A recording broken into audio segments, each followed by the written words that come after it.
look, I think it'd be naive to say that I'm not concerned, because, you know, ultimately I suckle at the corporate teat. You know, I make money by selling books and having a media presence, and getting cancelled. Look, you know, you can deal with it two ways. I mean, it depends what you are. You know, if you do something terrible, you know, then you deserve to be cancelled within reason.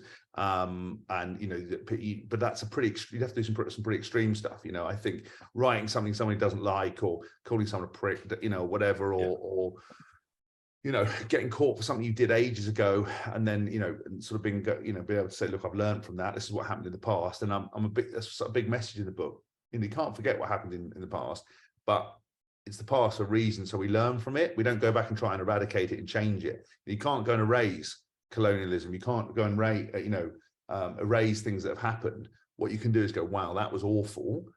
We don't do that now, and actually we've learned to do it. But now we try to hang people from the past who are already dead, and already been made accountable, or already failed. And I think for me, that was quite difficult. So look, I'm always concerned because I like making money, and ultimately, you know, the way I do that is in the media. A lot of times they give a fuck, because you can sort of do, as I said, two ways. You can be Piers Morgan and double down and build a whole network around shouting these people down, and you become, by your very nature, untouchable within reason, because you are fighting them. Or you try to toe this party line where you're all things to all men and women at the same time. You know, you're very vanilla. You don't really have an opinion. You're panicked. You're perpetually apologizing. And I think if you have to stand up at counterculture, you can say sorry to blue in the face. Some people won't accept it. Some people won't. And I think if you understand it's common sense, then you should stick to your guns. And 99% of what I said in that book, I genuinely believe is common sense. And I believe that people are sometimes too scared to say it. And we're now trying to accommodate everybody. And it's like, no, you know, if I I'll give you an example. You know, if I cook dinner and you turn up and you go, I'm a vegan, and I'm like, you fucking should have told me. It's not my problem. Like, I'm not going to cook you, like, it's your, you know, it's your thing. I'm not here to accommodate. I'm not going to cook a vegan meal just because you asked one. You know, I'm not gonna, you know, I would always accommodate. If you told me I would do it, there'd be no drama. I wouldn't go, oh God.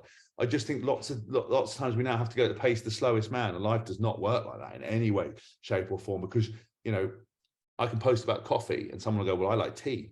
Well, I like herbal tea, you know, or, you know, coffee farming, you know, it is not great for the farmers and the environment. You're like, oh, for fuck's sake, all I said is I wanted a cup of tea, so a cup of coffee. And so for me, I'm not interested really. So I thought with the book, I'm going to have an opinion. I'm going to try to back it up with fact. You know, I may get a few people upset, but actually I want that. I want debate. I want people to have an opinion, you know.